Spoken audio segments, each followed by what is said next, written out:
After helping clients make over 1,000 decisions they were previously stuck on, I've I've discovered something pretty surprising.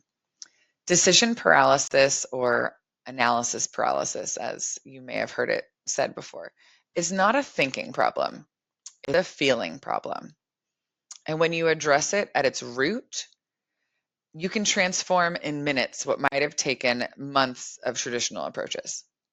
Just in the last year, my clients have left jobs they've hated, stepped into leadership roles they once were afraid of, and started businesses that they'd been overthinking for years, all by changing their relationship with decision making.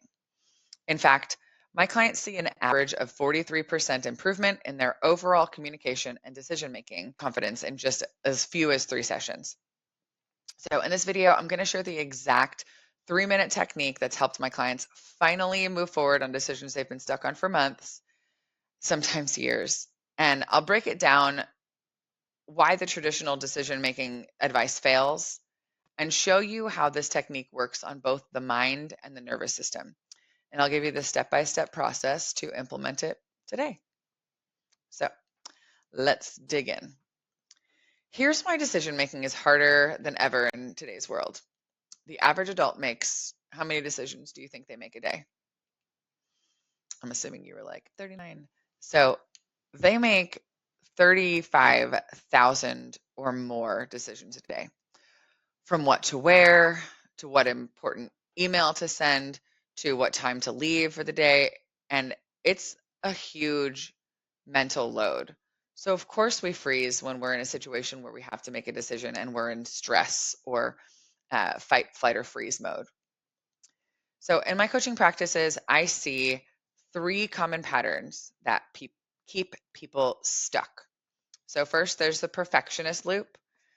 This is where you're terrified of making the wrong choice. So you gather more information, gather more opinions, more data, but never feel like it's enough to just make the decision. And then there's the future catastrophizer. So this is when you play out the worst case scenarios of every possible choice. Even the smallest decisions feel like life or death. So if I take this client, then this won't work out, or they'll hate it, or I'll lose my reputation, my business will fail, et cetera, and then I'm homeless. Okay, so this is when it's like, if I don't have this conversation with this person, then this will happen, et cetera, so forth, again, until everything is the worst day ever. And then there's also, finally, the validator. So you know what you want to do. Like, you're like, okay, this is what I have to do, but you just don't trust yourself. So you ask everyone else what they think, and then you get more confused with each new opinion that comes to the table. And if any of this resonated with you, stick with me, because you're going to get some gold nuggets here. So the real problem is that most decision-making techniques only focus on logic, okay, like pros and cons list, a cost-benefit analysis, follow these 10 steps, whatever it is. And it's not to say that those don't have their room, because they definitely do have space. Pros and cons lists are helpful for us to see the comparison of one versus another, right? One choice, left versus right, stay versus go, yes versus no. So what I've learned from working with my clients is that when you're stuck in overthinking, it's not because you lack information. It's because you don't trust yourself to handle whatever outcome comes along with your decision. So the problem underneath the problem, when you're in analysis paralysis, if you will, or the inability to make a decision, your body and your brain are having a difficult time. Your nervous system, your amygdala, the decision part of your brain, the part of your brain that helps you discern whether it's a bear or whether it's just, a scratch against a branch against the window, okay? Your amygdala is designed to keep you in a heightened state of awareness, okay? It perceives a threat. So when your body perceives a threat, you can't logic your way out of feeling, okay? You can't logic your way. You have to feel your way out of feeling. It's the only way. So your body is releasing stress hormones, which is then activating your sympathetic nervous system. That's the fight, flight, freeze, or fawn response. And overthinking is the freeze response. So when you're in freeze state, blood literally like moves away from your prefrontal cortex, the space where decision making happens in your brain. This is why the more you overthink, the less clarity you have. And the more you overthink, the more you overthink. It's a biological response. It's not a character flaw. You are not broken, okay? You are not broken. We are just going to learn to work with our body through this kind of situation. So I had a client who was brilliant in her job. She was fantastic. She loved her work. She loved supporting the team that she had.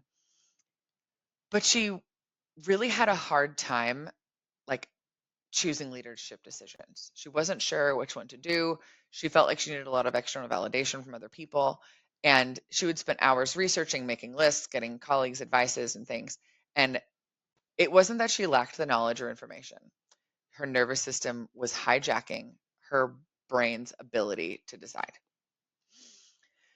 So this is why like traditional advice, like, well, just make a decision already, or only make a pros and cons list, right? Like any of these things are helpful. Like, yes, you do have to make a decision at some point for sure, but you do want to make sure that it's a decision that is most aligning with who you are.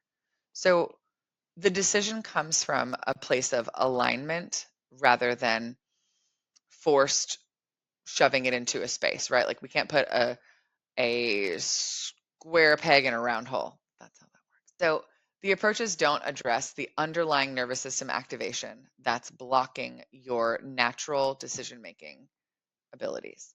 So this is where the 3-minute technique, the 3-minute technique comes into play. So the first thing that you do is you have to be aware, okay? So awareness is the first key to absolutely anything. You can't take a different route. You can't choose a different color. You can't do different things unless you have the awareness that you are in the space where you need to in the first place. So awareness is the first step. Chances are you're not being present in your body. And so by not being present in your body, you're not really even aware that your heart is racing, your chest feels tight, you're short of breath, like as if you are running from a bear. So the first thing you need to do is regulate your nervous system. Regulate your nervous system. I find that, there's tons of different ways to regulate your nervous system. You can take a bowl of cold water and just put your face into the cold water for like 30 seconds, and then that'll help reset your nervous system. Oftentimes, we don't breathe enough. We don't breathe deeply enough. We don't breathe intentionally enough. We are just so busy doing that we forget to breathe. So the nervous system regulation that I like to do EFT, which is emotional freedom technique tapping, where you tap at a series of points in your body to help reset your body. Now, usually this is like a longer, prolonged sort of activity that usually takes about 5 to 7 minutes because you have different words that you're saying out loud on each point that you're going through. So you can also do an abridged version, which is stating the feeling that you have. And like you would say, even though I'm overthinking this decision, I deeply and completely love and accept myself. And then after you do that at a certain point, you'll tap at different points for 5 seconds while breathing deeply. Okay, I'll go over all of that in just a moment. But as you're tapping, you want to notice like the physical sensations in your body, because you can't always be here in wherever this is if you're not here. So tapping and doing something physical allows you to feel the space around you and where you actually are. So let's do it real quick. So the first thing we would do is get settled. Take a big deep breath in, out through your mouth. And you would start by this karate chop area. And you say, even though I'm overthinking this decision, I deeply and completely love and accept myself. Even though I am overthinking this decision, I deeply and completely accept myself. Usually you want to say it about 3 times. And then we would go to the different points of tapping, starting at between your eyebrows. So just take a big deep breath in, big deep breath out.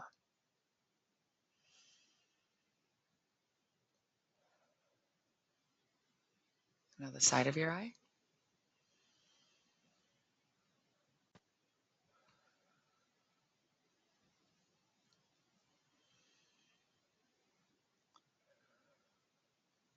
And then under your eye.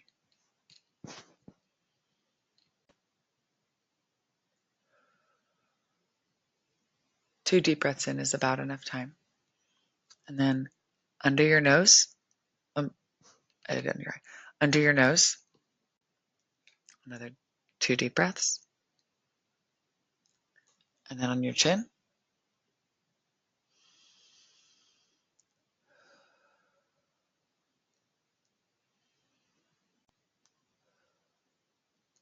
And then your collarbone.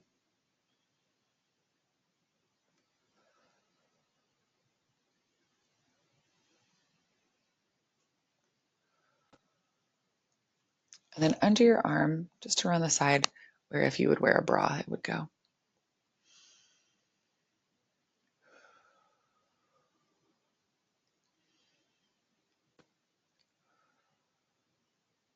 Followed by the top of your head.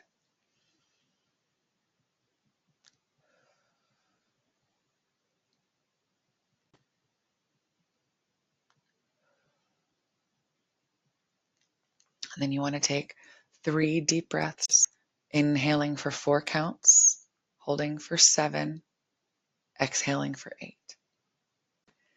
And so once you're able to go through that sequence, you've just activated your parasympathetic nervous system and it brings you out of freeze mode. So that's step 1. So the second step is identifying your core fears. So with your system calmer, you're able to really look at the situation and weigh things differently. So I want you to ask yourself, if I make this decision and it doesn't work out, what am I most afraid of? And then go deeper. If that happens, the thing I'm most afraid of, what does that mean about me? And then ask yourself, what does this mean about me mean for me? What does it mean about me? Because sometimes it might take you a couple questions to get to what does this mean about me? Because it's like, if this doesn't happen, then what? Well, then I won't get the job. And if you don't get the job, what does that mean? Well, it means that people don't like me. And if people don't like you, what does that mean? So what we're doing in this series is we're taking the last phrase that we get to, right? So if this happens, what does that mean? Well, it means that this. Okay. Well, if this happens, what does that mean? And we're just really getting to the root until we get to a real core belief. Maybe it's that I'm a failure. Okay. We just uncovered some big, big stuff. So that's where real insights emerge. So if we find that the core fear of not being enough is the real block, then it's not the job market or the decision to apply for apply for a job or make this choice to take this seminar or not, or talk to your boss about something. Whatever it is, it's not that situation. It's the underlying core fear. So I want you to write down whatever comes up for you. Don't censor, don't judge. This is like your free space where you can just write that down. And so then the final minute, all of these things should happen in the course of a minute, by the way, just taking more time explaining here. So the final minute is designed to realign you with your deep wisdom. So what I want you to do in that situation, once you get to the last part, place a hand on your heart and one on your stomach and close your eyes and ask yourself, if I knew I could handle any outcome of this decision, what would I choose? And let the answer rise from your body, not from your mind. Notice the first response that emerges. Then create what I call a decision anchor by stating, I choose your decision because it aligns with my value of a core value. So in the situation of choosing whether or not to take a job or anything like that, you would say, I choose to take this new job because it aligns with my value of growth. Or maybe you're choosing not to take the job and you say, I choose to make the decision of not taking this job because it aligns with my value of balance and self-care. Because maybe you see that it's not going to be a good space for you. And then squeeze your hands together for 5 seconds as you say this statement. That way you're creating a physical anchor for your decisions. So you might be thinking, okay, Leah, sure, but what if I use this technique and I still make the wrong decision? And I would challenge you to say that there are no right or wrong choices. There are just decisions that teach us different things. The goal isn't about perfect decision making. It's about confident decision making. Because if everything you did was either a lesson or a blessing, would that change the weight that you put on certain decisions that you make? Knowing that in every situation that you're going to put yourself in, you will either experience a lesson or a blessing. And usually they're both at the same time. So, or maybe you're thinking like, can this really work with big life decisions? It absolutely can. I mean, it works best for important decisions because they carry the most weight, the most emotional charge, which exactly is what this technique addresses. And maybe you're like, oh, I've tried being grounded and things like that. What if it doesn't work for me? Well, the good news is that the power of this approach is that it's combining a multitude of techniques. Many people try doing one of them on their own, but together they are so powerful, and the 3 parts create the breakthrough. So as you practice this technique, you might notice some resistance at first. That's normal. Your brain is used to overthinking patterns. In fact, it really likes it. Chances are your brain gets a lot of dopamine and stimulation from overthinking. So I challenge you to just try to make more aligned, aware decisions. So try the full 3-minute technique for one decision each day this week. Okay, that's my challenge to you. Notice what changes and how you feel, and then how quickly you move forward. Okay, if you're ready to go deeper into transforming your decision making confidence, I would be happy to meet with you and have you take my assessment that will give you an idea of where you're at and how strong your decision making skills are, and other factors that I measure in my coaching. So if this resonated with you, go ahead and hit subscribe and turn on notifications so that you don't miss any future videos, and drop a comment if it's something that resonated with you where you're like, oh girl, I overthink all the time. So I definitely want to connect with you and all of that. So thank you so much for holding space for me today. I will hold space for you as well.